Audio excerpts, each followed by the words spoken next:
Добар криптоентузијасти, уште едно издание на Black Swan настани, односно ова се нормално потенцијални Black Swan настани, со тоа што ова е апдейт, значи веќе работевме на ова пред само некое време. Значи од време на време мораме ова да го апдейтираме затоа што има доста битни случувања кои што се измениле од последниот пат кога сме имале ваков тип на материјал, односно ваков тип на видео. Така да поради ова уствари и го ставив како предлог, гледам дека сите се заинтересирани за сето тоа. Со тоа што дека имаме денеска, значи, видите, Black Swan настани може да има илјадници, се разбираме. Многу од нив може да бидат комплетно непредвидени, дали е тоа ковид, пандемија или што е, значи може да се случи буквално се до доаѓање на вонземјани, се разбираме. Така да Black Swan настани може да има најразличен тип. Ние разговараме за оние кои што се најпотенцијални. Се разбираме, че јас овдека можам да ставам буквално 10 табови и да разговарам за 10 најразлични ствари што може да се случат, но во оваа ситуација се фокусираме на оние кои што се најблиску и најпотенцијални да се случат, посебно поради последните случувања или промени во овие конкретни настани. Со тоа што ќе разговараме за почеток руско-украинската војна, која што имаше многу големо развивање, посебно со влезот на украинската војска на руска територија, со западни оружја.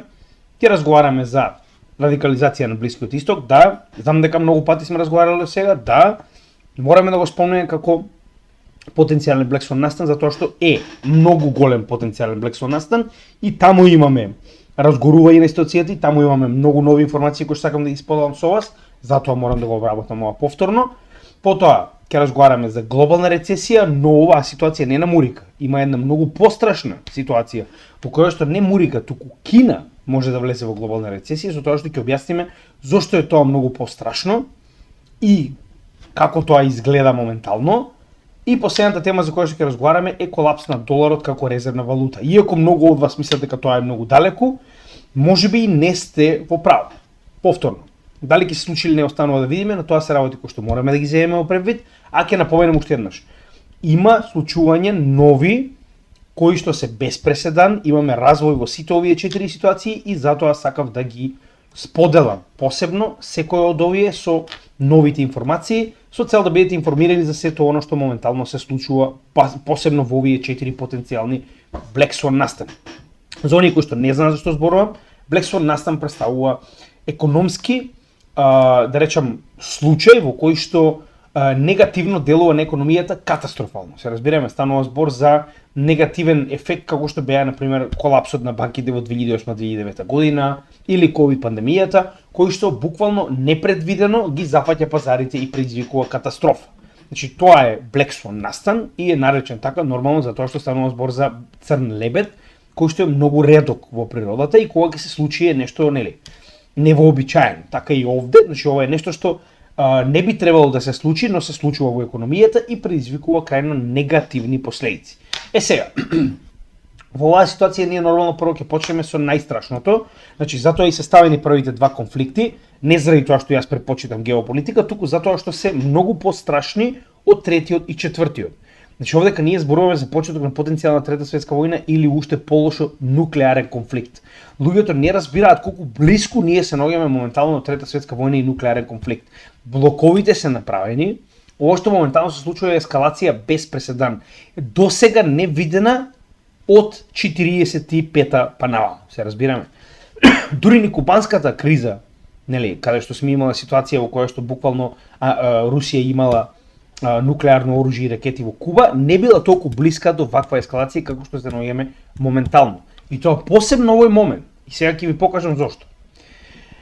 Ако се сеќавате, Германија пред само неколку месеци, тоа беше во мај, значи почетокот на јуни, дозволи на Украина да ги користи оружјата кои што ги дава на Украина за да цели на мети во Русија, значи во самата Русија, се разбираме, во превод. Ви дозволувам Таурус проектилите, кои што се долго проектили, односно ракети со долг домет, да ги користите за удар во Русија, да речем на некоја си рафинерија за нафта, така. Значи тоа беше првичната идеја на Германија кога го даде ова како дозвола, со тоа што нормално да не забораваме дека овие папагали, значи цела западна банда, тоа го прават постојано заедно, така. Значи на издер вие и Германија и Франција и Мурика дава дозвола на Украина да ги користи сите овие оружја за потенцијално удирање на мети во Русија. И сега они постојано ги тестираат границите на Русија. Значи, овдека лежи проблемот. Они постојано се обидуваат што може уште малку, се разбираме. Значи, уште малку ќе ескалираме, па ќе уште нешто друго ќе ескалираме. Значи, ја затоа цело време на овие видеа уште нешто поменувам. На почетокот Германија кажа дека освен завои, панцири и шлемови, друго нема да даде на Украина, затоа што не сака да направи регионална, па дури и глобална војна. За потоа да почне да им дава пушки, па да им дава артилерија, па да им дава муниција за артилеријата, па да им дава пантер, леопард тенкови, па да им дава сега веќе спрема, нормално авиони да им дадат, тоа е уште една огромна ескалација и до ситуација каде што погледнете, значи до каде стигнавме. Сега дојдовме во ситуација каде што Германија е горда на тоа дека Украина ги користи, значи, своите оружје кои што се дадени од Германија за влез во Русија, верували или не. Значи прво беше буквално така, Украина ги користеше овие оружје за да удри во руска територија, со тоа што удираше, одедени воени мети, што и да е. Значи овдека не е само артилерија, значи овдека, како што кажавме, ракети, дронови, се што е дадено на Украина може да искористи за удар во Русија, така. Значи и нормално преку ова Русија повторно помина. Значи вие ги тестирате границите на русите додека не дојдете до ситуација каде што веќе нема враќање назад. Тоа е проблемот што овие ретарди од запад не ги разбираат. Но за тоа малку подоцна, сега чисто видиме како оди оваа ескалација, од ќе праќаме завои и шлемови до ќе праќаме F-16. Така, значи тоа веќе последното, ќе им пратиме се што може, само нека има руска крв. Значи работава само колку што може повеќе руси да се убие, така. Еве братија, значи пред само 6 дена добија неверојатни 6 F-16, од кои што вели пилотите се уште не се ниту спремни да ги летаат украински и сега пазете до која перверзија оди западов. Значи ајде тоа што им даваат се што им е потребно, значи до ненормална ескалација, пазете сега до кој степен на перверзија се оди. Значи еве украински вестников, ја не гледам причина зашто би лажел, вели ги добиваат овие F-16, ама нема да бидат во Украина, тука ќе бидат стационирани, вика, во воените воздухопловни бази на нивните сојузници. Кои се тие сојузници? Се знае, значи станува збор за, препоставам, Романија, Бугарија, Турција, оние кои што се до Украина. И сега пазете, ова е ко да сте нашле хак во игра, значи колку треба да сте ретардирани. Наводно, кога требало да удираат со F-16, планов бил да полетаат од нивниве, да речам, сојузнички бази, да слетаат во Украина, за да се рачуна дека нападов е официјално од Украина и потоа да летаат да удрат на руски мети. Значи, колку треба да сте ретардирани, Значи, шо мислите вие сега дека Русија како ќе рече, леле ме фатија ова, значи во склоп на правилата е, значи нема проблем. И нормално одговорот на Русија беше уште претходно, истиот останува до ден денеска, само момент, дека значи Путин јасно кажа дека ќе ги удри сите западни бази кои што ќе бидат значи хост на F-16. Што значи дека ако они утврдат дека во Романија се F-16 кои што напаѓаат во Русија, погодете што? Ќе биде нападната Романија. Значи, гледате ли до кој степен се ескалира? Значи, не се нормални. Ова е нездрав ум. Значи, ова е се ретардирано на запад, се разбираме. И сега, значи, ова не беше доволно оваа ескалација, каде што си играат, као, кога во фудбал играме, па станува збор за офсайд, па судијава ќе рече, не, офсайд е. Значи, ја не можам да ги разберам луѓе, вие луѓе дали сте нормални што правите? Значи, ако удри Русија во Романија по база, знаете ли да каде и сето ова ќе оди? Ја не можам да разберам зашто не го гледаат ова. Значи стварно, или пак работава е, ќе ја буцкава мечката, гледаме не се буди и си продолжуваме, си ја буцкаме, така.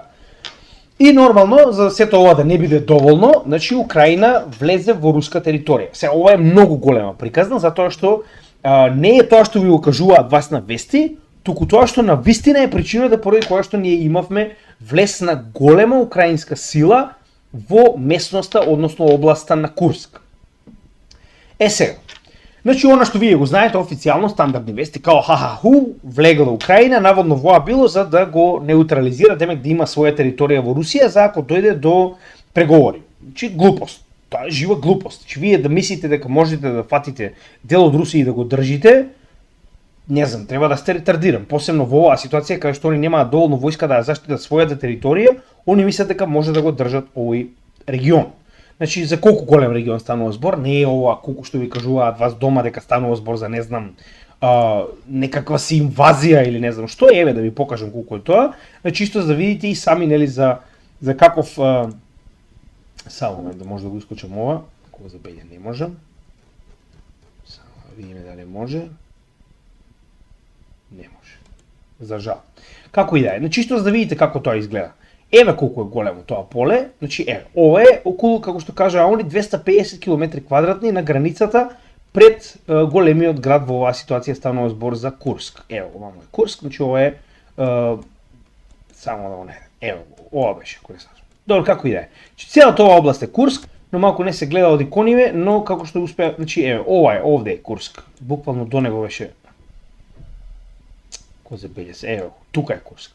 Значи ова е главниот град, каде што нели се одржала најголемата тенковска битка во историјата, и ова е буквално колку успеале да завземат. Така, значи идејава е како да завземат што поголема територија.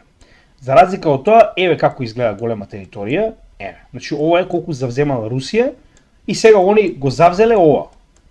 Ова што не се гледа овдека. И ова е успех, така, во ред.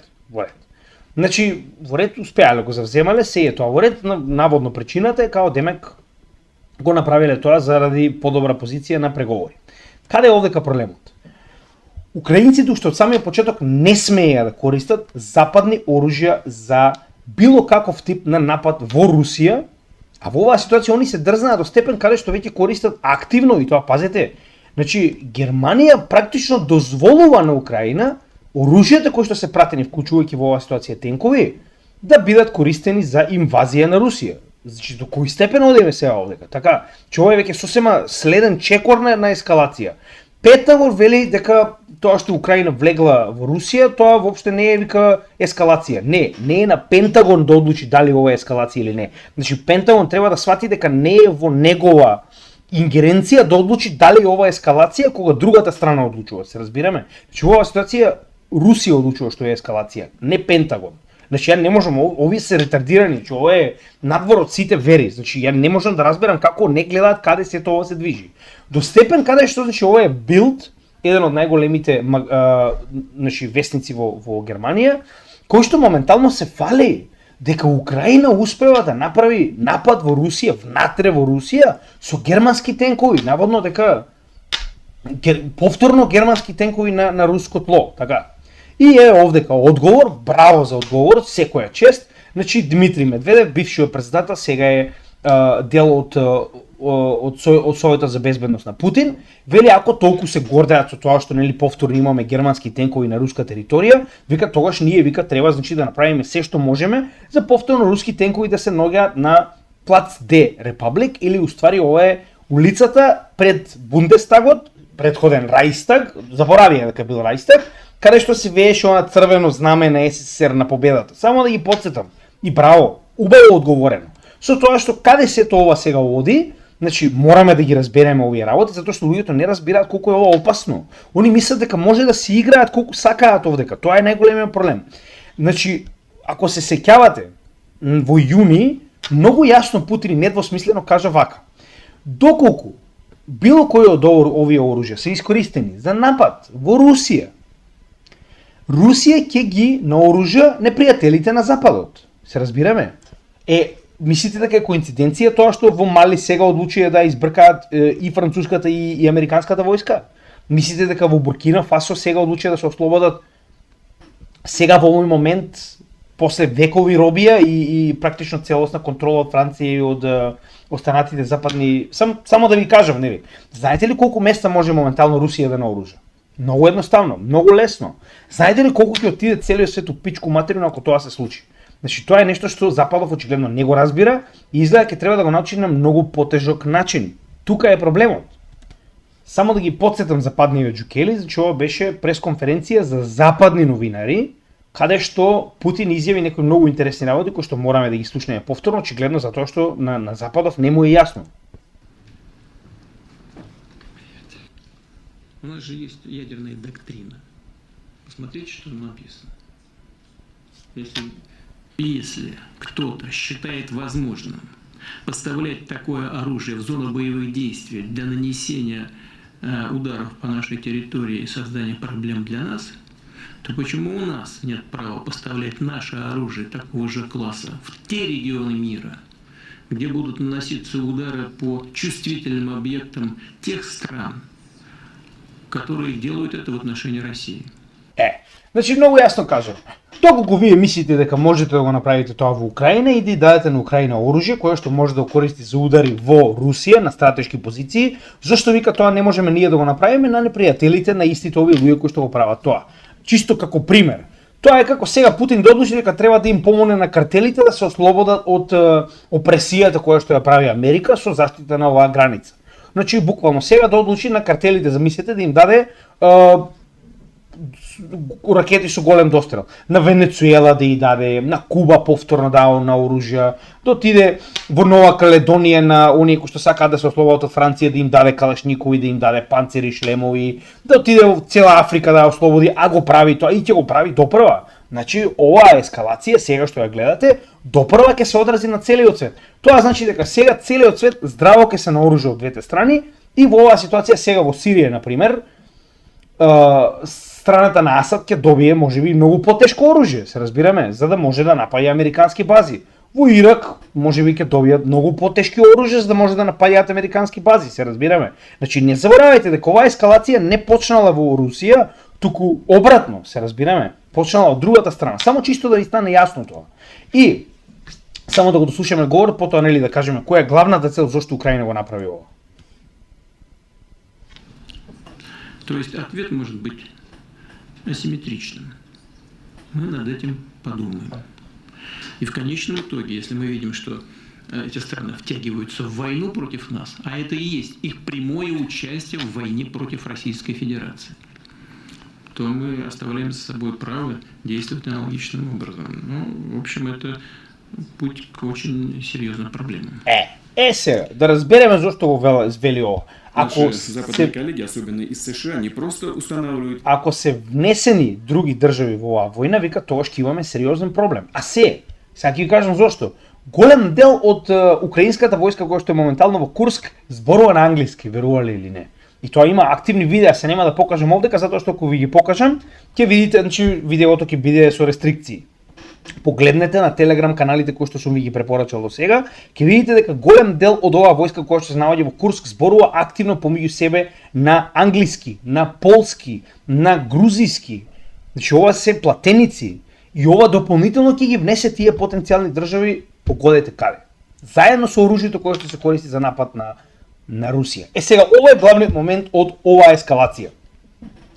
Значи до кој степен на лудило треба да сте нездрави за да направите јуриш и да се обидете да фатите туѓа нуклеарна централа. Сега нормално овдека ќе следи, па Русија ја држи нуклеарната централа во Запорижје. Да, но Запорижје и нуклеарната централа на Запорижје представуваат дел од целата оваа област Запорижје, која што гласаше за да биде дел од Русија. И ако треба да го земат целиот овој регион, треба да земат и Запорижје нуклеарната централа. Не ги оправдувам, не ме интересира, друг е проблемот. Во оваа ситуација украинците сигурно не брзаат да ја фатат нуклеарната централа до Курск, чисто за да ви стане јасно зашто станува збор. Значи до Курск има огромна нуклеарна централа која што се наоѓа покрај ова езеро, само да го најдеме за да ви го покажам, која што може да биде голем проблем за целиот овој регион ако некоја будала одлучи да можеби направи експлозија овдека, со оглед на фактот дека се видовме од украинците, ова не би ме чудало, така повторно, не е ова секојдневниот украинец од Украина. Тие луѓе не сакаат војна. Ова е џукелите кои што се платени овие неонацисти, кои што немаат никаква граница, замислете ако земат нуклеарна централа на територија на Русија покрај еден од поголемите градови во Русија, нели Курск. Значи замислете што би се случило тоа. Значи тоа е главната цел. И верувам дека идејата е да се земе оваа нуклеарна централа и да се, нели, практично во оваа ситуација да се стави повисока позиција на Украина која што ќе може да ја уценува Русија. Јас ова не верувам дека ќе се случи, со оглед на фактот дека ова е веќе запрено, значи напредокот е запрен овде, поставени се едни од најелитните единици, тоа е онаа единица Ахмат, која што досега имаше огромни успеси во Украина за да го одбрани овој регион. Повторно, значи да бидеме јасни, ако вие убивате украинци и украинците ќе убиваат руси, тука нема ништо, се разбираме, тоа е повеќе од јасно. Но која е целта и зошто ова се случува? Значи тој да мораме да го разбереме. Ова е само западот кој што се обидува да пролее што повеќе славијанска крв. На овој начин вие потенцијално неутрализирате Украина, која што утре ќе биде на руска страна, тоа се очигледно стотици илјади војници на руската страна, и Русија која што во оваа ситуација е принудена да војува против сопствените браќа. И само да ги потсетиме сите овие што нели се занесуваат и не знаат каде се тоа се движи пред 5 месеци, значи да потсетиме што кажа Путин и каде се тоа, значи пак ќе кажам, има одреден момент до кој што може да буцкате мечката пред да се разбуди. Само тоа ќе кажам. В 2008 году необходимо укрепить группировки на западном стратегическом направлении, чтобы нейтрализовать угрозы, связанные с очередным расширением НАТО на восток, втягиванием в альянс Швеции и Финляндии. Заговорили о возможности отправки на Украину натовских военных контингентов. Но мы помним судьбу тех, кто направлял когда-то свои контингенты на территорию нашей страны. Значи, нели НАТО не се проширува, пак ќе кажам, Русија е крива тоа што НАТО се проширил од Германија до руска граница. Русија е крива за тоа. Русија е крива што сега Финска и Шведска, кои што имаат едно од најголемите граници со Русија, се во НАТО. Тоа исто така Русија е крива нормално, и Русија многу добро каже, па вака сега. Ако вие сакате во НАТО, вика до сега ние немавме ни камера на границата, ама сега ќе треба да имаме артилерија, ќе треба да имаме нели соодветно ограничена граница, ќе треба да ставиме голема армија на оваа граница затоа што вие одлучивте да бидете во НАТО. И убаво кажано, планирале контингент, Украина ќе влегла во НАТО. Научна фантастика. Веднаш ќе ви кажам. Украина ќе влезе во НАТО кога Мексико ќе побара помош од Кина и Русија за нели да бидат заштитени воено. Ете тогаш ќе влезе Украина на НАТО, кога Русија и Кина ќе заштитат Мексико од Америка. Еве, само да ви кажам чисто да знаете, овие уиер НАТО што се нуваат, да продолжат да се нуваат. Значи, они ќе уништат Украина пред да ја дозволат да влезе во НАТО, да ви биде јасно. Значи, ќе убијат до последен Украина. Сега не можам да разберам како ова не го согледуваат. Само што знаете што е проблемов. На запад тоа не е проблем, тоа се некои украинци, славјани, тоа не е западна, нели, ариевска раса, тоа се некои таму славјани, некои племиња зад Карпатите, се разбираме. Значи тој да мора да го разберете. Они не гледаат како топовско месо и така ќе продолжат да не гледаат. И многу добро кажано од Путин, да ги потсетиме, вика, нивните дедовци кои што дојдоа и мислеа дека може да донесат контингент армија на наша територија, што се случи со нив секоја чест. Треба да биде потсетени, очигледно ќе биде тоа по се изгледа во оваа декада. Но теперь последствия для возможных интервентов будут гораздо более трагичными. У нас тоже есть оружие, да знают об этом. Сейчас только я сказал, тоже есть оружие, которое может поражать цели на их территории. И что все они придумывают сейчас, чем пугают весь мир, что все это реально грозит конфликтом с использованием ядерного оружия, а значит уничтожением цивилизации. Они чего, этого не понимают, что ли? Значи, го кажано. Сега, наводно, и сега знаете како е интересно, што Западот се заканува со Путин. Значи, ако не ги победиме, може да искористат нуклеарно оружје. А што мислите дека ќе се случи ако ги победите? Еве, ќе ве прашам. Значи, било која земја која што има нуклеарно оружје, ако е победена на воен план, што вие мислите дека ќе се случи? Дека нема да го искористи? Убаво кажа, што они мислат дека не можеме да достигнеме до нивните градови, дека не можеме да ги удриме, и вика го плашат, вика светот, вика со уништување на цивилизацијата, со нуклеарна војна, као наводно ако изгуби Русија. Пак ќе ве прашам, а што вие мислите дека ќе се случи ако Русија изгуби? Да не ќе ја предадат војна и ќе си го уништат сопственото нуклеарно оружје. Значи Русија моментално има најголем арсенал на нуклеарно оружје. Погодете што, ако случајно дури да се преврти целиот свет и да речеме дека НАТО влегол во војна со Русија, че Русија таа војна нема да изгуби затоа што има, како да ви кажем, the ultimate repellent. Значи поседување на таков арсенал на нуклеарно оружје во никој случај нема да ви дозволи да победите во војна со Русија. Се разбираме? Ниту обратно. Ниту обратно. Што значи дека ова е буквално оружје за стабилизација, кое што доколку го имате, никој не може да ви дојде на ваша територија и да мисли дека може да ве победи. Значи тоа треба да го разбереме и многу добро кажано овдека, џабе го плашат целиот свет со нуклеарно оружје, кога нормално, нели, едната и другата страна знае дека не смее да го искористи, а ако се случи ескалација од ова што моментално го гледаме, погодете што, па ќе го искористи. Значи јас не можам да разберам до кој степен на ретардација се оди. Се притиска Русија да направи радикални работи кои што очигледно се обидува да ги запре, да не ги направи, така. Не знам како ќе заврши тоа, уште еднаш ќе напомнам че ова е нешто што е катастрофално. Јас стварно се надам дека нема да дојде до ескалација на цела Европа, затоа што ќе напоменам. Значи гледаме постојано ескалација со нови оружја, со нови глупости од типот F-16-ките ќе бидат паркирани во Романија, а ќе летаат до Украина, па потоа ќе ударат во Русија и пак ќе се вратат во Романија. Значи такви научна фантастика муавети, тоа може вака на Газа да ги го правите, се разбираме. Значи на Газа може такви муавети да правите, но не и на една од најголемите нуклеарни сили во светот. Така да останува да видиме, јас се надевам дека западниот свет конечно ќе се опамети, пред сите да не ебеме со сето ова, значи нема ни потреба да разговарам за ескалација, значи тоа не може никој да го предвиди, тоа би било, тогаш веќе крипто би бил најма проблем за нас, да ви биде јасно. Вториот момент кој што мораме да го разговараме, сакале ви или не, затоа што и овде ќе има ескалаторни действија на дневно ниво, мораме да го разговараме, пак ќе кажам ви, че не мора да гледате првиот дел од видеото, од половина па натаму ќе разговараме за економија нормално и за се што е да речем поврзано со економијата, но ова мораме да го разговараме. Значи ставање на главата во песок, како што сум кажал сега милион пати, нема да ви помогне. Значи при глобална војна вас ставање на главата во песок нема да ви помогне, се разбираме. Значи ставање на главата во песок ќе го направи тоа што се случило на евреите, циганите, словените за време на Втора светска војна, кои што завршиле во концентрациони логори. Тоа е кога ставате главата во песок и викате абе нема да се до мене. Така, само да ви кажам. Сега, да не забораваме дека моментално Израел врши геноцид. Крај. Не ме интересира што Израел врши геноцид. Веќе утврдено од Меѓународниот суд за човекови права, оној кој што е дел за воени злосторства, Израел врши геноцид. Крај. Ова утро повторно 100 цивили мртви кога Израел нападна школо 5 пат во 10 дена. Значи 5 пат во 10 дена, тоа е на секој 2 дена Израел напаѓа школо со изговор абе таму има Хамас борци. Значи 5 пат. И да не заборавиме, во овие 300 дена, значи ова се сега 300 и не знам колку денови војна, значи Израел уби 40.000 цивили. Значи ова се цивили, овдека не се бројат војните жртви. 91.000 повредени, кои што поголемиот дел ќе умрат затоа што нема никаква медицинска нега во Газа, болниците се катастрофа, нема никаква вода, ништо не се дозволува. Значи во Газа моментално е буквално како во Аушвиц, да се разбереме.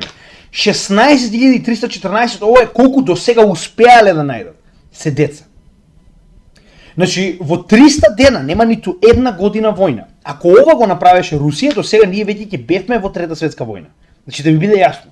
Ако ова го направеше Русија и Западот имаше вакви бројки, ние до сега ќе бевме ефективно и во нуклеарна војна, не во светска војна. Но кога тоа го прави Израел, овие наци гомна зајонистички, значи тоа е во ред. Што се 16.000 деца? Вие се кафени деца, не ги броиме, само бели се бројат, така. Значи немам зборови, јас секој ден ги гледам овие и уште еднаш ќе напоменам. Значи да целата моја публика која што ги гледа овие видеа. Јас крајно се воздржувам да ви покажам што прави Израел таму. Да видите јас што гледам секој ден по телеграм канали каде што никој нема да ве заштити од тоа што навистина се случува. Значи јас имам дете, јас сум искрено преплашен за тоа што Израел прави во Газа и што ќе му се случи на Израел за тоа што го прави во Газа. Само толку ќе ви кажам.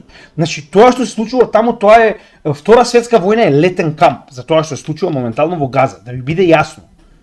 Значи и да не забораваме дека Мицко и останатите гомна политичари дома, ја се уште ја поддржуваат оваа страна, ние сме НАТО, ние сме заедно со Израел до смрт, така. Само да ви кажам, значи прв пат во историјата Македонија се наоѓа на комплетно погрешната страна. На буквално колачи, на деца и жени. Со знаење го прават тоа, секој ден. Но, нели, пак ќе кажам, продолжиме, нели, НАТО, we are strong. Со тоа што го убија лидерот на Хамас, не направи буквално никаква промена, уште полошо, тој лидер на Хамас, кој што беше буквално лидер на политичкото крило на Хамас, затоа што Хамас не е терористичка организација, Хамас е политичка организација во Газа. Хамас е на власт во Газа. Значи тоа е практично неофицијална влада на Газа. Каде што убиството на предходниот лидер, кој што бил многу по склон кон преговори, доведува до многу порадикален лидер, Синвар. Што значи дека тоа, како да ви објаснам? Тоа е како во Македонија, кога турците ќе убијат еден комите, а они не го задушиле во станието, они само направиле една фамилија на тој комите да биде Ифрит Лута, што би рекле самите кучиња турски, така? Што значи дека неговите синови се веќе комити. Се разбираме? Значи, кога ќе убиете вие еден човек во Газа, вие не сте направиле ништо добро, вие сте си ја влошиле сопствената ситуација. Тоа се цели генерации кои што никогаш нема да заборават што Израел направил. Вие да не мислите дека они нема да дојдат до ситуација да порасат и да се наоружаат себе си како Хамас и да пробаат да бранат. Да не мислите дека ќе заборават случајно. Или пак Израел мисли дека ќе успее да ги убие сите 2 милиони цивили во Газа и дека моментално ако платиш доволно се уред никој не те задева. Само да ви кажам до кој степен, значи убиството на вакви лидери ништо не прави, освен уште повеќе радикализира оваа страна. Значи тоа колку треба се, тоа е само како да обяснам, тоа е најобичен што го нарекуваат они public stunt. Значи кај што можеме да направиме? Ништо не може да направите. Значи ништо, на негово место ќе дојде веднаш некој друг. Буквално ништо не сте направиле. Без разлика дали тоа бил лидерот на Хамас, дали тоа бил вториот во команда на Хезболах, значи веднаш ќе бидат заменети. Веднаш. Овој човек е веќе заменет, се разбираме. Затоа што они веќе имаат резерва на луѓе кои што се спремни да влезат веднаш после овој човек да бидат на негово место. Значи ја не можам да разберам колку се ретардирани само. Во секој случај, че они моментално успеаат да буквално го изиритираат целиот регион. Знаете зашто зборувам, значи веќе ова сме го објаснувале, да не се наракаме премногу на стари информации. Значи во ист ден убија втор по команда во главниот град на Либан, во Бејрут, замислете, значи буквално само на Израел му е дозволено да може да напаѓа кого сака, каде сака. И Израел вика, сега ќе бомбардирам Бејрут за да убијам еден човек. И нема проблем, ворете. Пошто Израел има право да се брани, вие други немаат право да се бранат. Само Израел има право да се брани. Во исто време, во истиот ден, само 2 сати подосна, на средина на Техеран, значи на главниот град на Иран, вие го убивате гостинот кој што дошол од Хамас за да се назначи председателот нов на Иран. И викате, ама не, ние, нели, во не е ескалација, ова се терористи, така. Значи тоа е како ние сега, например, Али Ахмети да отиде во Америка и ние таму да најмиме некој да губи Али Ахмети да кажеме извини, ама тој е терорист кај нас. Што значи дека тоа, нели, сосема е во ред, ја не гледам проблем тоа што сме убиле ние гостин во туѓа држава, тоа кај нас е човекот терорист и ние го сметаме за терорист, чим е мртов тоа е тоа, дечки, нас не е во ред. Сега, до кој степен доаѓа, значи, делот со чекањето, кој што ние очекуваме дека ќе биде уште на почетокот на оваа недела, кој што нели самите американци го најавуваа, значи моментално Насрала, кој што е духовниот водач на Хезболах, вели чекањето е дел од казната, затоа што ако вие чекате некој да ве нападне, тоа значи дека вие не функционирате нормално како држава. Како што кажа и сами, мораат да прават безброј припреми од моментот до значи да се евакуираат сите овие северни подрачја на Израел, каде што највеќе се очекува да биде одговорот на Хезболах, да се отстранат, не знам, еден куп хазард, оние потенцијални проблематични материјали од фабриките да не работат од цел, затоа што вие ако фабриката работи, замислите што ќе случи тоа што кој е нападната, така. Значи дека вие практично парализирате оваа земја со тоа што ја држите под постојан страв дека ќе биде нападната, а знаете дека ќе биде. Значи нема тука дали, туку кога, се разбираме. Значи и Хезболах го најави тоа, и Иран го најави. Тоа со тоа што Насрала кажа, значи и тоа дури во ова интервју кој што го следев, капацитетот на ракети кои што го имаат може да направи трилионска, не во милиарди, туку трилионска штета на Израел, со тоа што нормално значи веќе е најавено дека дали ќе биде координирано еден по друг, значи ова ќе трае денови. И затоа јас уште ќе напоменам, значи стравот кој што потенцијално доаѓа од ескалација која што ќе предизвика раст на доларот и нафтата, ефективно може да направи уште еден пат на пазарите на криптовалутите и затоа чувам одредена количина на пари во исчекување на оваа ескалација. Уште ќе напоменам, се додека ова не се заврши, јас оваа количина на пари ќе ја чувам на страна, во случај да имаме пат и можам да ги надградам своите позиции. Затоа и правиме стратешки DCA, каде што јас веќе ја искористив претходната корекција за овој страф дека ќе имаме рецесија, за да ја надградам својата позиција во одредени коини. Сега ќе го направам истото кога потенцијално ова би се случило. Така, со тоа што Хезболах се очекува да го нападне Израел. Сега, интересниот дел е што не е само Хезболах, туку исто така и Иран веќе најавува дека мора да го казни Израел, со тоа што дека не зборуваме како претходниот символичен напад каде што беше најавен 6-7 сати порано, со тоа што дури им беше кажано и што доаѓа.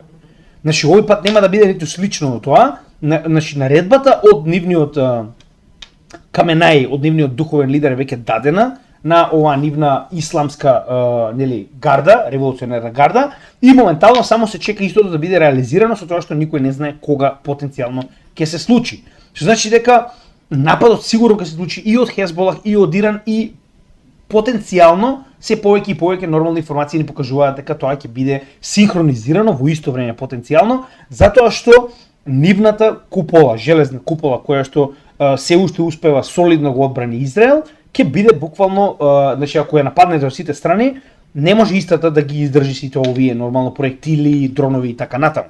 Со тоа што овдека не запира, значи приказната, не заборавајте дека Иран има големи сојузници во целиот овој регион.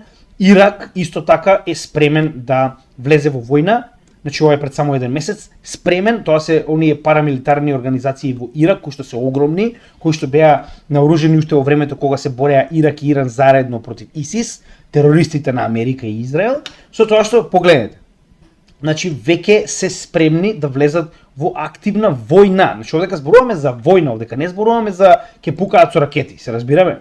Исто така можеме да видиме дека и Јемен од целата оваа, да речам, коалиција на сојузници е спремен, значи погледнете и тоа за долга војна. Значи ова е во исто време, крајот на јули, почетокот на август, кај што се наоѓаме моментално. Што значи дека сите овие земји се спремни за тоа. Од друга страна, ова нема да биде ескалација само во Израел, тоа е една од работите кои што мораме да ги разбереме. Значи во Сирија се уште источниот дел од земјата е под целосна окупација на Мурика и тамошните ISIS или што и да се терористи, кои што се заштитени и наоружани од Мурика, која што моментално краде нафта од Сирија.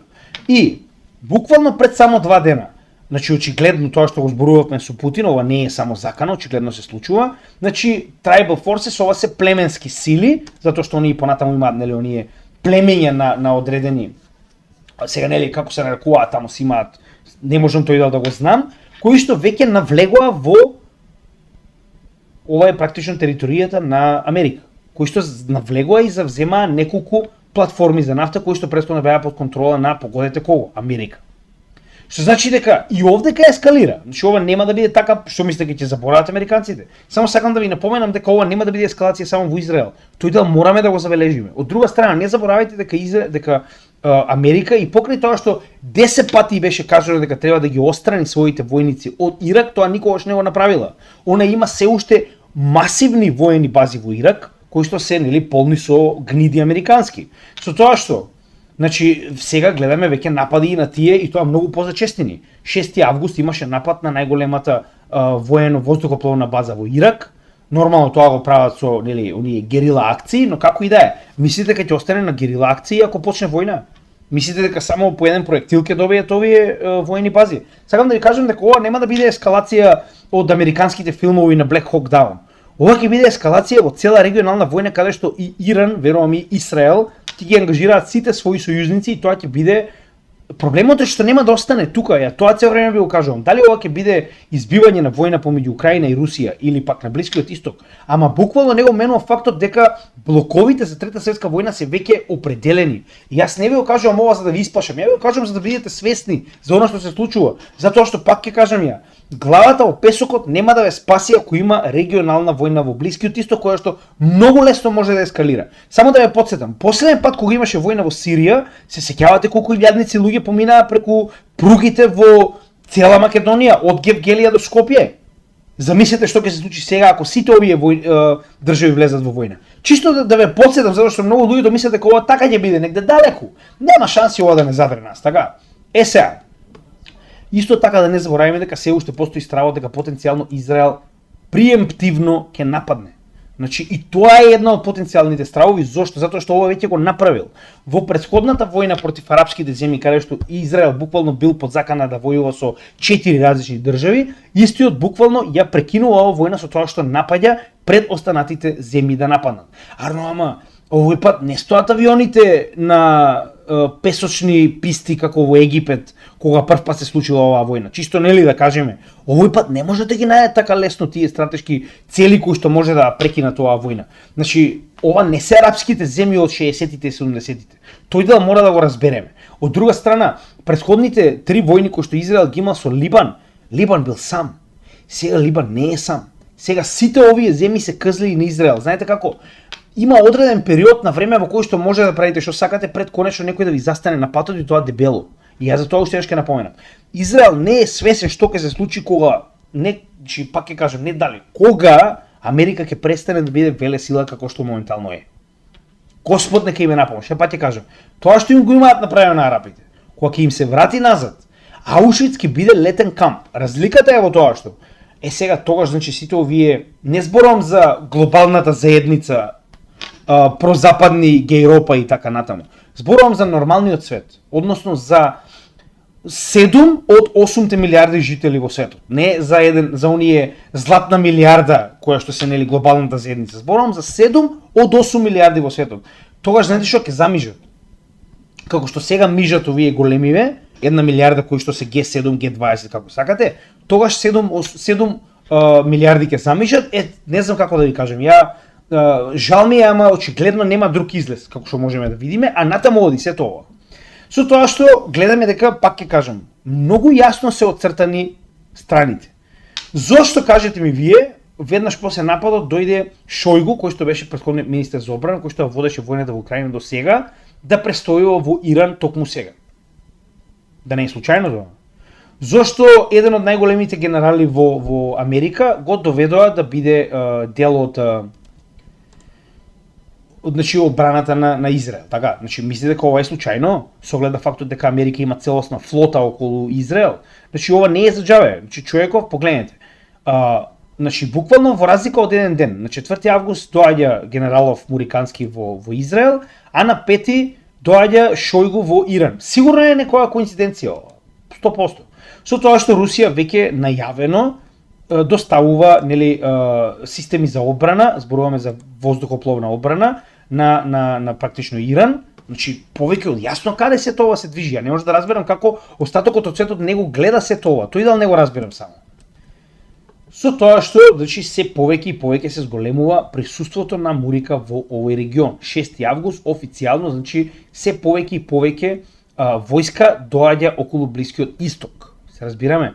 Значи погледнете, ова се цели групи на практично воен арсенал, сега повторно дека станува збор за цела флота, погледнете, значи буквално имате цел еден воен арсенал, погледнете, кој што е спремен да го брани Израел доколку настапи војна. Значи на Израел тоа му е целта, што ја ќе напоменам. Израел ни по точка развој не може да победи војна во овој регион доколку не дојде Мурика и Гејропа на негова страна.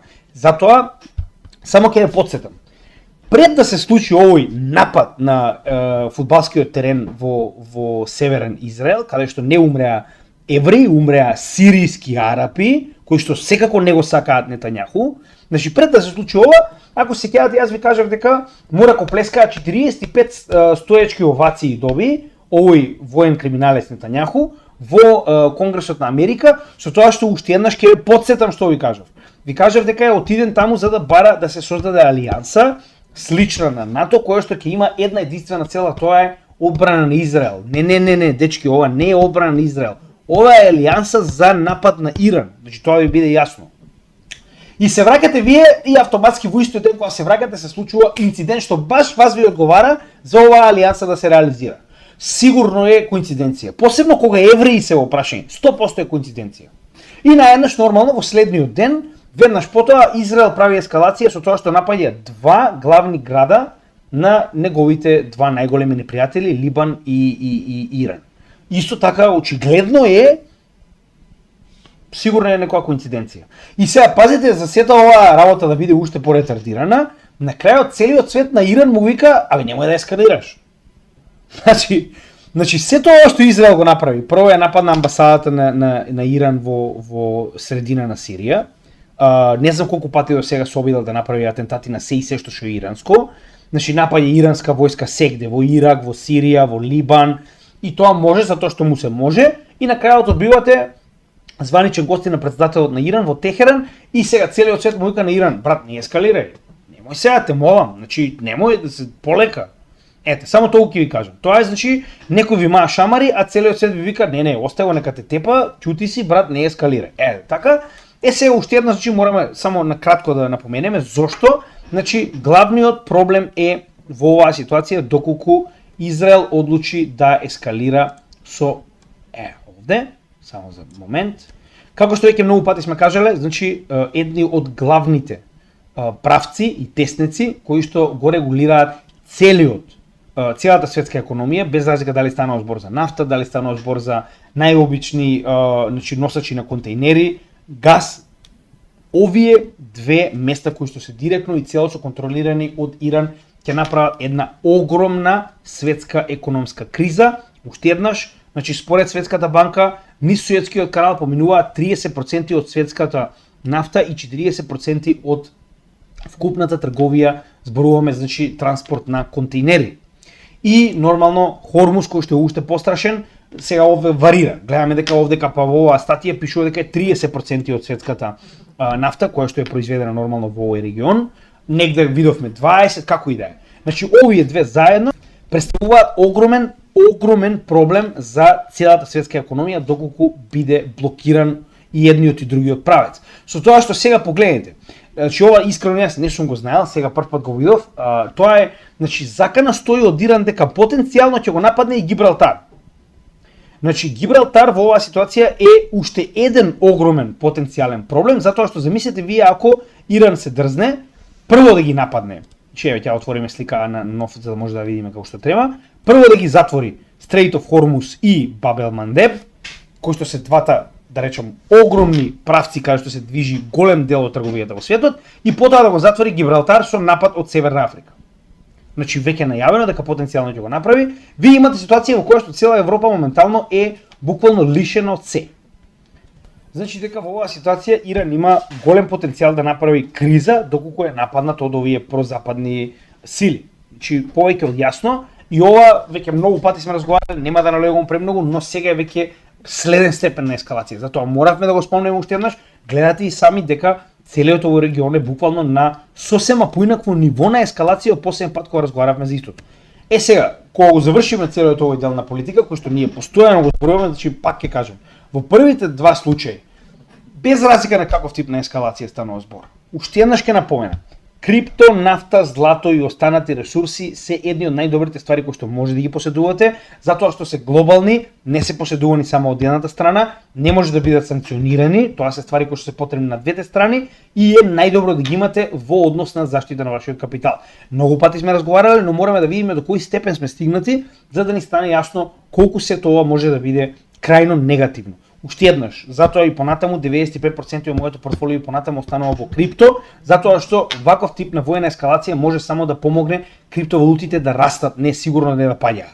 Од друга страна, исход од вакви ескалации, пак на крајот од денот, не знаеме како нели би се завршила оваа војна, но во секој случај крипто е победник, затоа што без разлика дали ќе победи истокот или западот, ако се уште имаме планета после оваа војна, секако ќе победи крипто затоа што е технологија која што е користена од двете страни. И уште еднаш, краткорочно очекуваме нафтен шок заедно со раст на долар, затоа што и понатаму 4/5 од трансакциите за нафта се во долар, а долгорочно уште еднаш ќе напоменам како и секогаш, значи пак ќе кажам мислам дека крипто е одговорот, многу пати до сега сме спомнале зошто. Третиот случај кој што мораме да го разговараме е потенцијална рецесија, но не на Америка. Зошто? Не е Америка тој играч кој што бил пред 60 години. Не е Америка таа глобална сила која што била пред 60 години и тоа на сите ни е јасно, но сега ќе го образложиме малку подетално. Како што кажаме, значи веќе е повеќе од јасно дека нели високите каматни ставки на Федералната резерва, веќе го разговаравме ова, значи погледнете го видеото, последното специјално неделно видео, каде што детално објаснивме дека рецесија е се повеќе и повеќе возможна. Нема да разговараме таму. Проблемот во оваа ситуација не е што е возможна, туку што истата многу лесно може да се прошири на целиот свет. Значи, еве, прост пример. Значи, веќе целиот свет се спрема за потенцијална рецесија, со тоа што ова беше видливо уште еден ден после самиот пат, оној Black Monday кој што го нарекуваат. Така, зошто го велам тоа? Погледнете. Значи ова се 4, да речем, големи поддржувачи на западот и големи соработници, каде што во ист ден ние можеме да видиме пад на берзите и на индексите во сите овие. Погледнете.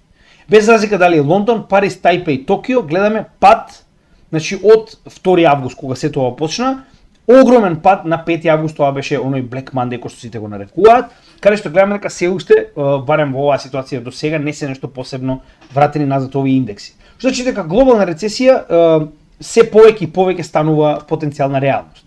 Сега, каде е овдека проблемот? Да, ако сме во 1960 година, тогаш глобална рецесија во Америка е проблем. Голем проблем. Затоа што гледате дека во 1960 година, значи ова е многу интересен чарт во кој што овие држави се поврзани со нивниот примарен трговски партнер, односно од каде што ги добиваат поголемиот дел од ресурсите и со кои што највеќе тргуваат, нели? Импорт-експорт, односно извоз и увоз. Кина гледате овдека негде? Ја не ја гледам. Не можам ни да најдам негде тука, Господ знае кај негде мала е. Сигурно овдека негде. 30 години подоцна. Кина уште нема. Тука негде некој малецко државиче, така гледаме дека се уште Америка и нели во оваа ситуација Германија се на некој начин двата центри каде што се одвива најголемиот дел од светската трговија на увоз и извоз, така. Да, ама 10 години подоцна, во 2020 година, целиот свет се променил за само 10 години. Сега веќе ова е некој малецко таму микрокосмосче, кое што го гледаме овдека, или како оваа ситуација, а Кина е главниот, значи Кина е сонцето моментално, се разбираме. Значи целиот тој поголемиот дел од светот го има, ја има Кина за примарен партнер на извоз и увоз. Значи тоа е проблемот. Сега веќе во оваа ситуација се наоѓаме во момент каде што сега проблем е ако дојде до рецесија во Кина, не во Америка. Зошто го велам тоа? Значи вака изгледа пазарот, каде што значи ова е така речено во однос на Кина и Америка, кој ви е најголем партнер за трговија. Значи сега овдека се само земени Кина и Америка. Во 2000 година вака изгледало светот. Каде што Кина имала само неколку земји околу себе си, уште неколку земји во Блискиот Исток и Африка. Сега во 2020 година ова е уште пострашно. Верувам дека за овие 4 години уште толку си има променето сето ова. Каде што сега јас пак гледам многу обратна ситуација, каде што само Европа, дури и во Европа имате, погледнете Германија, примарен партнер да е и Америка, туку Кина. Шведска, Норвешка, Кина. Така. Шпанија, Кина. Ама нели они се во НАТО, така. Значи гледаме дека целосно се променила ситуација, каде што сега веќе Кина е главниот момент. Сега. Проблемот каде е? Гледаме дека Кина и низината економија забавува. Значи забавува и тоа веќе некое време, така. Значи знаеме дека они беа рекордери во раст по GDP и гледаме дека тоа навистина било така. Значи од 2000 година ние имаме во просек 8 до 14% погледнете. Значи пак ако го земеме ова од највисок до најнизок до 2019 година истите имале никогаш помалку од 7, а во просек негде околу 9 до 10% GDP раст на годишно ниво. После COVID гледаме дека имаме целосно променување на овој тренд и намалување на истиот. Со тоа што и понатаму они се негде околу 5% раст на годишно ниво. 5% раст на годишно ниво е нешто невидено за развиени економии, да ви биде јасно. Со тоа што се уште се рачуна како растешка економија Кина, но сите ни јасно дека е развиена економија. За да разбереме колку е голема Кина и колку е овдека проблем, значи во 2000 година истата од целиот, сега зборуваме од целиот пазар на увоз и извоз, застапувала 4% од светскиот извоз и негде околу 3% од светскиот увоз. За само 20 години да стигне до 15, како да дека 15 до 14% од светскиот извоз и негде околу 11 до 12 од светскиот увоз. Што значи дека енормно, значи замислете 1/10 и тоа повеќе од 1/10 од вкупната економија на извоз и увоз е една земја. Една земја. Сега мислам дека ви е многу појасно ово што ви го покажав овдека, значи да ви стане јасно колку е ова големо. Сега, кога ви е јасно каде се тоа се движи, колку е ова големо, треба да разбереме дека потенцијална рецесија во Кина е многу поголем проблем. И уште еднаш чисто нели за да разбереме како се тоа функционира, гледаме дека се помала и помала е улогата на Америка во светската економија, со тоа што повторно од 1960, каде што бевме на првата оваа слика, гледаме дека она имала 40% од вкупната економија, така, значи зборуваме сега од вредноста на вкупната економија во светот, додека Кина само 4. за 2019 година да имаме 24, значи се намалила дупло количината на Америка на светскиот пазар, а се зголемила 4 пати вредноста на Кина на светскиот пазар. Погледнете. Иако може би расте и понатаму, нели, вредноста на Америка, истата гледаме дека се намалува на глобален план во однос на, нели, целата економија, а нормално гледаме дека расте на Кина. Значи, повеќе од јасно е дека се знае. Кина е следната велесила, следната најголема велесила и тука повторно нема само нуклеарна војна може да го спречи тоа. Ја не гледам како поинаку би се случило такво нешто, со тоа што повторно според GDP гледаме дека иако Америка е поголема скоро дупло според GDP, ова верувајте ми многу брзо ќе се смени. Еве ви прост пример за тоа како брзо ќе се смени. Значи во однос на колку голема застапеност на GDP имаме во однос на целиот свет, гледаме дека Америка е во надолно движење во целиот овој период и тоа ќе продолжи и понатаму, истото е и со Европска унија, додека за разлика од тоа од 1980 година, кога Кина била само 2 или 3% од GDP на светот, истата за овие 40 години успеала да достигне 16, односно 17% и тоа ова е до 2021 година. Значи ги немаме најновите, затоа што нели со овој конфликт моментално е многу тешко да се одредат, верувам дека затоа и нема нови информации, со тоа што била и многу поголема пред самата криза, значи негде околу 18%. Гледајте го растот на Кина и гледајте го падот на Америка. Нема тука разговор. Се знае дека промената на примат во светот е повеќе од сигурна, само прашање на време кога се до тоа ќе се случи. И овдека само секунда да го направиме ова за да може подобро да изгледа. Сега овдека е проблемот. Значи моментално овдека можеме да го видиме чартот на GDP на Америка, на Кина од така речено 1960 до 2024 година. Како што кажавме, значи за да разбереме како се тоа функционира, треба да разбереме што уствари представува рецесија, така. Значи рецесија оваа ситуација највеќе е стравот од рецесија кој што и предизвика проблем на пазарот, отколку самата рецесија. И од друга страна не можеме да предвидиме што ќе случува затоа што Кина не била во рецесија многу долг период. Погледнете. Сега, прво што ја рековме про рецесија. Рецесија, економска дефиниција за рецесија, која што досега секогаш била така, иако Америка моментално ја менја затоа што не ја одговара, е да имаме 2/4 со негативен GDP. Односно, во тие 2/4, тоа се 6 месеци, во два наврати да имаме намалување на бруто домашниот производ на оваа земја, односно она што го произведува во оваа четвртина. Се разбираме? Со тоа што ние не сме имале таква ситуација во кога станува збор за Кина, уште од верувале или не, 1976 година. Се што се случувало од 76 наваму, Кина никогаш ефективно не била во рецесија. Затоа што треба да има барем 2/4 под нулата. Се разбираме? Значи во оваа ситуација била затоа што она има цела една година под нулата во 1976 година. Знаете, 76 година ембаргото на арапските сили против Америка, повторно ради Израел, да не заборавиме. Значи тоа е оној нафтен шок, каде што тоа е единствениот момент кога Кина била во рецесија. И од тогаш ние не можеме да размислиме како би изгледа рецесија во Кина, затоа што ние немаме пример со кој што можеме да се водиме. Од друга страна, не можеме да земеме пример од 1976 година, затоа што од 1976 година па наваму гледаме дека Кина пораснала енормно. Гледајте, значи 80 година, ова е последната рецесија, така? Веќе била 3% од GDP во светот, да достигне 17-18%. Така да вие не може да взимате стари примери за Кина како изгледа рецесија, затоа што Кина ништо од тоа што изгледа во 70-та моментално не е. Незиниот капацитет за индустрија, незиниот капацитет за трговија во светот, значи буквално се што моментално гледаме е нешто сосема ново кога станува збор за Кина, а ова е прв пат што се наоѓаме толку блиску до потенцијална рецесија, затоа што гледаме дека стагнирањето кое што се уште е присутно, уште од 2019 година е се уште овде. Дури и во 2019 година Кина не влезе во рецесија, затоа што ќе наpomenам. За Америка тоа не е толку ненормално. Америка влегла во рецесија во последните декади и тоа многу пати. За разлика од тоа, Кина досега уште од 2076 година не влегла под нулата со 2/4 негативен бруто домашен производ. Така да ова е проблемот. Се разбираме? Значи уште ќе наpomenам. Сега јас не можам дури ни да почнам да размислувам како тоа би изгледало. Проблемот што е? Проблемот е што вака изгледа моментално светот, каде што Кина е примарен партнер.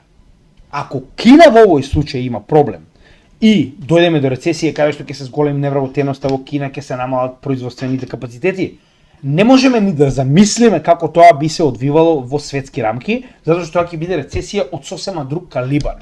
Затоа што за разлика од Мурика, која што очигледно веќе не произведува ништо, Кина е светската машинерија во светот. Рецесија прво и највеќе погодува производство. Без производство Кина можеби ќе изгуби дел од светскиот извоз и увоз, како што видовме оние 14 и 12%, но имаме поголем проблем. Тоа значи дека сите овие земји нема да го добијат тоа што го нарачале. Дали се разбираме сега? Тука е најголемиот проблем. Ќе имате значи целосен застој, затоа што ако и прост пример, значи во рецесија ако Кина не може да го произведе тоа што го нарачале, да речам во Јапонија или во било која друга земја, затоа што Кина произведува многу компоненти, а овие компоненти нема да стигнат до фабриката на која што и се потребни, за да може оваа фабрика, да речем во Јапонија или не знам во Франција или во Германија, да ја заврши таа работа и да направи финален продукт, тогаш и таа фабрика касни, тогаш оние кои што ветеле дека ќе може да ги донесат овие продукти на да речем полиците или коли во салонот, нема да ги донесат, што значи дека имате еден цел циклус на блокада на светската трговија која што да е само тоа. Значи безброј се потенцијалните негативни последици кои што може да настапат од ова. Така да уште еднаш не би сакал да почнем да зборувам за нешто што не можеме ни да почнеме да го замислуваме како би изгледало, но уште еднаш ќе напоменам моментално, пак ќе кажам. Носење на Америка на својата економија до рецесија не е толку голема паника или не е толку голем проблем колку што е таквото носење на Америка во негатива да го донесе и тоа во Кина и да предизвика кинеската економија да влезе во рецесија. Тоа ќе биде интересно. И од друга страна не заборавајте дека до ден денеска, иако Кина и Америка се официјално во онаа трговска војна, сепак еден на друг се најголеми партнери за извоз и увоз. Значи моментално најголем купувач на Кина е, верувале или не, Америка. Така да нели имајте го тоа во предвид кога ги гледате сите овие работи, така да затоа и може многу лесно ова да се пренасочи во многу голем проблем. Значи, пак ќе кажем, тоа е нешто што без преседан не можеме да размислуваме како потенцијално би се одвило, тоа би бил голем застој на светската економија, затоа што пак ќе напоменам, моментално целиот свет се базира на индустријата на Кина. Значи, поголем дел од индустријата и во Европа и било каде се базира на тоа дека Кина ќе донесе основни компоненти за они да може да направат напреден продукт. За жал така функционира моментално, така да замислете што тоа би предизвикало. И сега доаѓаме до последната тема, која што верувам дека ви е доста позната, така да јас во предлог ќе го ставам последното видео за дедоларизација, каде што детално објаснувавме дека дедоларизација не е мит, туку се случува. Тоа е практично видеото за БРИКС заедно со Ембридж, каде што сето тоа ќе ви стане јасно. Значи, сите овие потенцијални и посебни случувања и настани се веќе објасните на нашиот канал и тоа со свое засебно видео, без разлика дали станува збор за дедоларизација, дали станува збор за БРИКС, дали станува збор за Ембридж, дали станува збор за војната на Блискиот Исток, војната во Украина и Русија, сето тоа е веќе дебело обработено. Затоа и погледнете на нашиот канал, на врвот од самиот канал имате видео кое што детално ќе ви објасни што и каков материјал во која плейлиста може да најдете на нашиот канал. И последниот дел, каде што нормално ќе разговараме, како што веќе кажавме, за колапсот на доларот, затоа што можно е ова да не биде толку бавно колку што сите очекуваат, може ова да се случи многу побрзо и многу побрутално од она што моментално е очекувано. Сега, целата ова интересна работа, значи, потекнува од фактот дека светот се поларизира. Така да колку поголема поларизација, толку поголема е и практично поделбата во однос на оние кои што користат и оние кои што не користат долари во секојдневната трговија.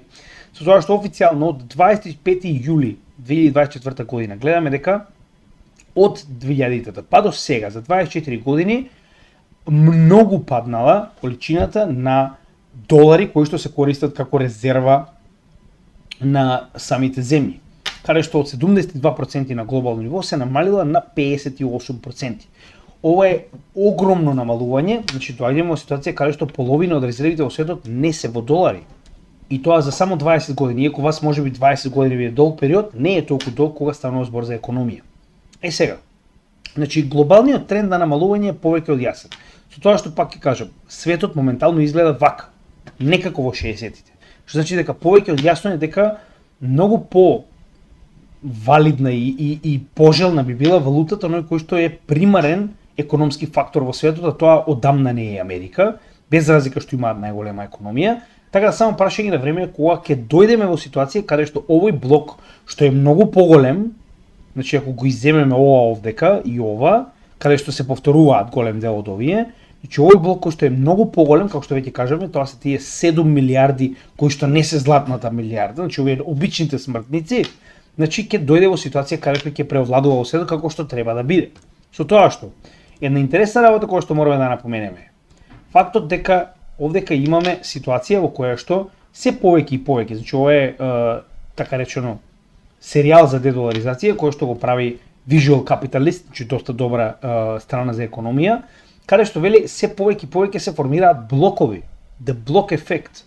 Зошто е тоа така? Затоа што гледаме дека во однос на извоз и увоз, тоест експорт, извинувам, само извоз овдека е земен во препет. Гледаме дека во однос на тоа на кој блок представуваат дел, значи дали е тоа G7 или пак е БРИКС, гледаме дека многу повеќе ги зголемуваат кога станува збор за сопствениот блок, значи се повеќе овие земји кои што се да речам, гледате, значи синиот дел е БРИКС, а ова е портокаловиот е гериатрија 7, гледаме дека се повеќе ги зголемуваат трговијата со сопствениот блок, значи ова е во проценти колку повеќе се зголемила трговијата во сопствениот блок, а колку се намалила со надвор од блокот. Погледнете. Значи колку многу се намалува трговијата помеѓу овие блокови. Што значи дека се повеќе и повеќе доаѓа до маргинализирање на економијата во блоковите. Значи блоковите функционираат сами за себе. Значи ова воопшто не е тајна, ова се случува и гледате, значи овие трендови и понатаму забрзуваат. Што значи дека поголемиот дел од овие луѓе, мислам, се извинувам, 7 милиарди од 8, кои што се на страната на БРИКС и се повеќе и повеќе се приклучуваат, се повеќе нема да има потреба од доларот. Немој да мислите дека ова е случајно. И немој да мислите дека ова забрзување овдека е исто така случајно. Од друга страна, гледаме дека се повеќе, значи прво ќе земеме Кина за пример, така. Значи во Кина, погледнете, историски од 2010 година доларот бил 83% користен за меѓународна соработка, односно трговијата на извоз и увоз, 83% од трговијата била во долари. И само 0,3% во ремненби или во нивниот юен. За до 2024 година за прв пат да имаме поголема корисност на ремненби, односно юен, наспроти доларот со 52,9 наспроти 42,8. И ова се повеќе и повеќе ќе се зголемува. И Кина, како најголем трговски партнер на поголемиот дел од светот, ако се повеќе и повеќе го користи својот ремненби за трговија, погодете што. Тоа значи дека се повеќе и повеќе ќе се намалува доларот во неговата вредност. Друга интересна работа која што треба да напоменеме е пред и после војната со Украина, како што веќе многу пати сме разговарале, че може да најдете видео во кое што буквално се посветивме на тоа дали санкциите воопшто имаат некаков ефект, очигледно немаат. Со тоа што пак единствен ефект кој што го има е тоа дека пред војната во Украина гледаме дека поголемиот дел од да речем производството и продажбата на нафта на Русија беше на западните со да речем солиден дел на Кина и некои азиски партнери, но гледаме дека поголемиот дел од производството на нафта бил на западните партнери, за после тоа да видиме само буквално промена, каде што и понатаму, значи, истото производство дури изголемено, тоа многу пати сме го покажале, каде што сега само 8,2% и тоа ова се оние земји кои што и понатаму соработуваат со Русија и покрај сите санкции, покрај сите не работете со Русија, не им давајте пари, значи тоа се нели оние Унгарија, Словачка и така натаму, со тоа што гледаме дека они само буквално го пренесоа својот пазар во Азија, со тоа што ова се нивни партнери. Дури и Турција, која што е дел од НАТО, е партнер на Русија и сака да биде дел од БРИКС. Што значи дека ефективно, посебно нафтениот дел од пазарот, се повеќе и повеќе се движи надвор од доларот. А знаеме дека после сузбивањето на златната резерва во 70-тите години, ефективно доларот има само едно покритие, тоа е нафта, односно договорот со Саудиска Арабија за Америка да ја штити Саудиска Арабија и сите нејзини сојузници од ОПЕК, а ОПЕК сите трансакции на нафта да ги прави во долари.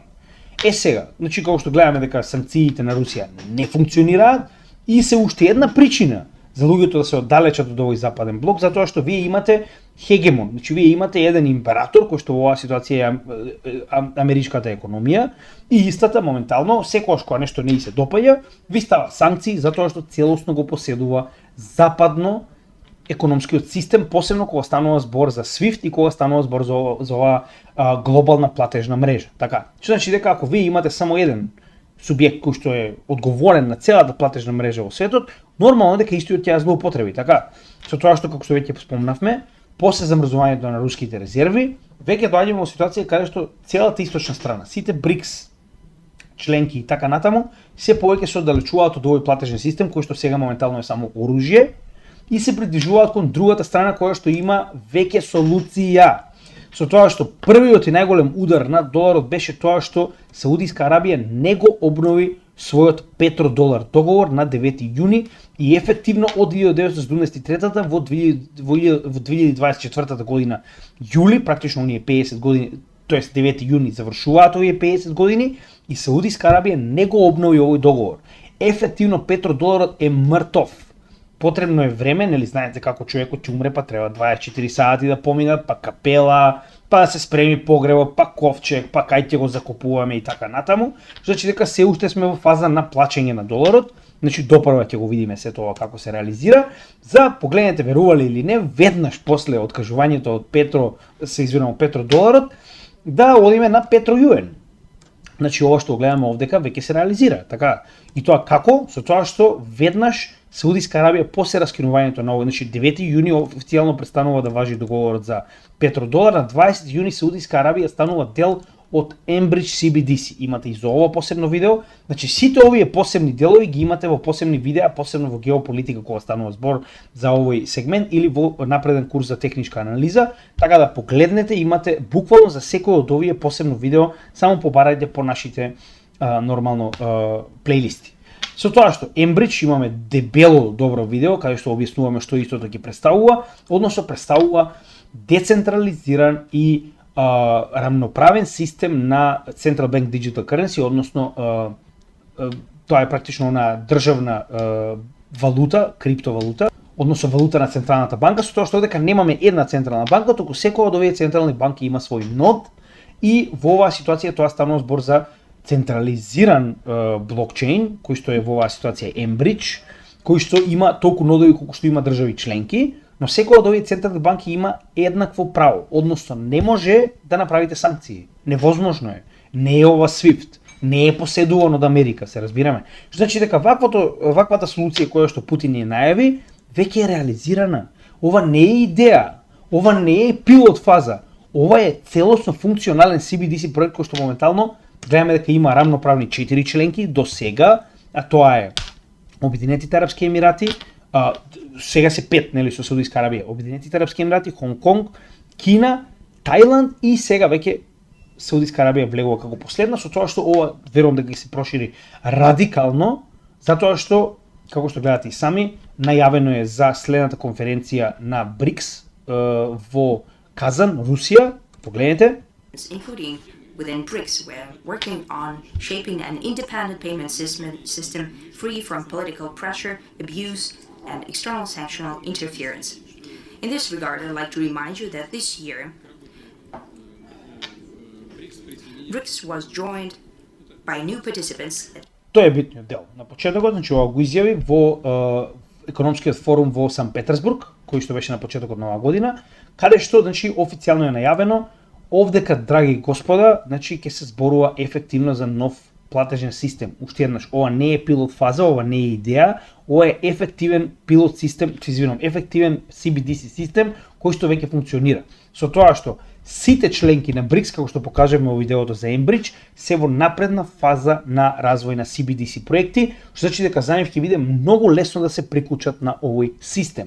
Ефективно приклучување на овој систем и докажување дека овој систем функционира ќе предизвика сите овие членки кои што ги гледаме овде, кои што се наоѓаат во глобалниот југ, да се приклучат, затоа што нема казна, затоа што нема санкција, нема хегемон. Станува збор за рамноправен систем во кој што сите централни банки представуваат нодови. Значи дека сите има еднакво право. И ова е економски систем, овдека нема санкции, значи што и да се случува понатаму, ако вака е базиран економскиот систем, истиот ќе продолжи да функционира дури и овие земји помеѓу себе да се во војна, затоа што станува збор за блокчейн. Блокчейн не препознава бои, не препознава страни, блокчейн препознава односно правилни или неправилни трансакции, легални или нелегални трансакции. Тоа е се. Со тоа што веќе е најавено дека 10 потенцијални членки ќе се приклучат на БРИКС, а имаме огромна количина на кандидати, и тоа овдека беше запишано, значи 33 официјално, 33 имаат аплицирано за БРИКС, има многу кои што изразиле желба, но ние ќе се држиме на оние кои што ефективно аплицирале, покрај постоешките 11. Заедно овие членки, кои што ќе бидат негде оприлика до 50, би представувале 1/4 од земјите во светот. Многу подалеку од геријатрија 7. Така, со тоа што веќе 10 се очекува да влезат, и тоа Пакистан, Турција, Тајланд, Малезија, Венецуела, Куба, Нигерија и Кенија. Ова се оние кои што се очекува да влезат. Сега дали ќе бидат овие и ќе бидат повеќе, останува да видиме. Уште еднаш ќе кажам дека овдека очекувам да се приклучи и Алжир, овдека очекувам да се приклучи и Казахстан. Но како и да е, ова ќе останува да го видиме во октомври, но пред октомври ќе имаме повеќе видеа за БРИКС сигурно, каде што ќе се фокусираме на таа тема. Идејата која е?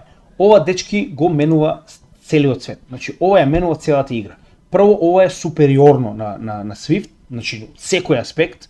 Второ, значи ако ова се примени, тогаш вие воопште немате потреба да користите SWIFT, ниту пак да се надевате дека нема да ве санкционираат ако направите нешто што на Мурика не и се допаѓа моментално. Така да уште еднаш ќе напоменам, овој колапс кој што го гледаме овдека може да биде многу забрзан, почнувајќи од интернални фактори како што се моментално потенцијална рецесија, веќе разговаравме за колапс на економијата кој што го погледнавте во текот на вчерашниот ден во сабота, но ова е веќе надворешен фактор кој што ќе предизвика голем дел од овие партнери на Кина. Зошто не би се приклучиле кога вас ви е главен партнер Кина? Остајте ги вие сами вака, нека изгинат како кучиња и нормално поголемиот дел од овие земји кои што главно Кина ви е главен партнер, не гледам причина зашто не би се приклучиле на овој CBDC систем, каде што Кина не може да ве казни, че ова е направено да биде рамноправно. Нешто што Америка не може ни да го сонува, а не па да го имплементира, се разбираме. Така да уште еднаш ќе напоменам. Ембридж и следната конференција во Кина, во Казан, каде што се очекува уште поголемо проширување на ваквиот сојуз или како сакате, економска заедница од 22 и 24 октомври да предизвика уште поголемо значи во оваа ситуација не само дедоларизација, туку и потенцијален колапс како на SWIFT, така и на западниот платежен систем. Останува да видиме, можеби ова нема да биде толку брзо, но не можеме да знаеме како ќе реагира светот. Пред само 10 пред 2 години пред почетокот на војната во Украина, ние не можеме ни да разговараме за проширување на БРИКС. А ние доаѓаме сега и разговараме за паралелен платежен систем. Само сакам да ви покажам дека колку може 2 години да променат, не можат ниту 2 века. Се разбираме? Значи во оваа ситуација ние баш оној поздрав кој што ви го покажав помеѓу Путин и Ши Џинпин, каде што разговараат дека ќе го променат светот со работи кои што не се видени во светот веќе 1 век, е токму тоа. Ово што моментално гледаме е целосно, како што би рекле во предавничката перестројка, целосно преструктурирање на економската шема на светот. И тоа е одлично за нас, затоа што во оваа ситуација ни дозволува да имаме нешто што двете страни сакаат да го поседуваат. Значи CBDC е матично криптотехнологија. Ова е блокчейн, само што е централизиран и не е поседуван еден, туку повеќе централни банки. Тоа не го менува фактот дека е истата технологија. Овие земји се многу добро свесни каков тип на технологија станува збор и колку оваа технологија има голем потенцијал.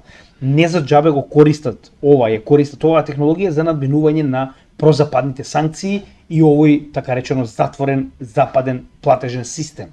Така да, во оваа ситуација ние понатаму продолжуваме да инвестираме во крипто затоа што гледаме дека крипто е иднината. Централизиран или децентрализиран, крипто е иднината на финансискиот систем. Тоа е следното скалило на еволуција. Така да, уште еднаш ќе напоменам, верувам дека и понатаму сме на позитивна страна, кога станува збор за инвестирање, и верувам дека воопште не сум во грешка, кога голем дел од моето портфолио се наоѓа во крипто, посебно во овие клучни времиња во кои што буквално месеци носат промени кои што не се видени со декади наназад. И нормално, за крај, како и секогаш, за целата наша напорна работа, сето ова што моментално го гледате, мене ми е чест затоа што работам за македонскиот народ. Значи нема поголема чест од она да се работи за сопствениот народ, за полза на сопствениот народ директно. Така да, единствено што барам од вас е за целата оваа работа која што ја добивате бесплатно како македонци, е да ни помогнете да го прошириме ово на што повеќе македонци. Мојот канал е за македонци, направен на македонски јазик, не ме интересира никој друг и овој канал не е направен за јас да печелам пари. Овој канал е направен за јас да помогнам на што повеќе македонци да се информираат и едуцираат за економија, геополитика и крипто. Така да помогнете ми да едуцирам што повеќе македонци со ваша лична препорака и со наједноставно кликање на лайк, шер, сабскрайб и комент на било кој од видеата. Со тоа практично ни помагате овие видеа да бидат проширувани што повеќе од самиот алгоритам на YouTube или било која друга социјална мрежа која што ја користиме. Тоа е криптоентузијасти, ова беше Така да во оваа ситуација, значи еден лайк, шер, сабскрайб за вас можеби е ништо, но за нас помага многу да се шири овој материјал. Во секој од нашите видеа во дескрипција може да ги најдете овие практично теми кои што ги обработуваме со цел да знаете кој дел од видеото сакате да го гледате, да не мора да го гледате целиот. И нормално за крај би препорачал значи во дескрипцијата на нашите видеа да ги погледнете нашите социјални мрежи и да ги заследите затоа што многу дополнителни информации споделуваме на овие социјални мрежи кои што не можеме да ги споделиме постојано во видеата затоа што нели видеата се фиксна работа. Дополнително знаете и сами дека сето оно што моментално сме го добиле како донација од ваша страна, а тоа е на ваше барање на овие блокчейн адреси и оваа апликација Купи ми кафе, се искористени со цел помош на македонската кауза понатаму. Односно, се што моментално сме добиле, ние сме го пренасочиле прво до сега во две последователни акции, како прехамбени продукти и донација на една црковна организација во Велес, а понатаму кога ќе собереме повторно средства, транспарентно, ќе видите, значи ќе ви покажеме како и претходните два пати, на што ќе го значи донираме, пак ќе биде тоа некоја македонска кауза и нели поради која причина. Така да ви благодарам, се надевам дека уживате во нашата работа, продолжуваме понатаму и се гледаме во следното видео. А да, и пред крај, ќе замолам, значи има моментално пост на Facebook, како и на Twitter и на Instagram, каде што барам од вас да ми помогнете да одлучам која тема би сакале да ја обработам за нашата прва крипто конференција во Прилеп на 31 август. Значи јас имам идеи, но би сакал да слушнам од вас што публиката би сакала да слушне од мене. Значи за мене е многу едноставно да најдам некоја тема да ја обработам, но би сакал тоа да биде нешто што е најпозитивно за вас, нешто што вие највеќе би сакале да го слушнете, така да помогнете ми, значи тоа многу лесно може да го најдете на нашата Facebook страна. Значи кога ќе дојдете на нашата Facebook страна, значи најдете го постот каде што го имаме постерот, значи многу едноставно, само да го покажам. Значи на овој пост каде што ќе го видите последно постерот за нашиот настан на 31 август и во коментар оставете што би сакале потенцијално да слушнете од мене за тема на оваа конференција, а јас нормално ќе ги одберам најдобрите 4 теми и ќе ги ставам на гласање. На тој начин самата заедница ќе одлучи што би сакала да слушне од мене, иако ако мене ме прашувате, јас би се задржал на прашање и одговори, буквално кој што сака да ме праша и да можам директно да одговорам пред вас, затоа што пак кога доаѓаат припремени говорници, како вие го ведава што читаат во парламент, тоа не е баш некоја ораторска способност, ниту пак е нешто што навистина ќе помогне на заедницата, затоа и препочитам кога се среќавам со вас да имаме сесија на прашање и одговори како би можеле да ја прашате што и да сакате, се разбираме. Но ако веќе има некоја интересна тема, изгласате, нормално ќе ја обработам истата, со оглед на фактот дека на крајот повторно ќе имаме околу 1 час за прашање и одговори. Така да ви благодарам за поддршката. Нормално се гледаме на 31 август во Прилеп, а се гледаме со вас во следното видео. Поздрав од Крипто Гемиџија.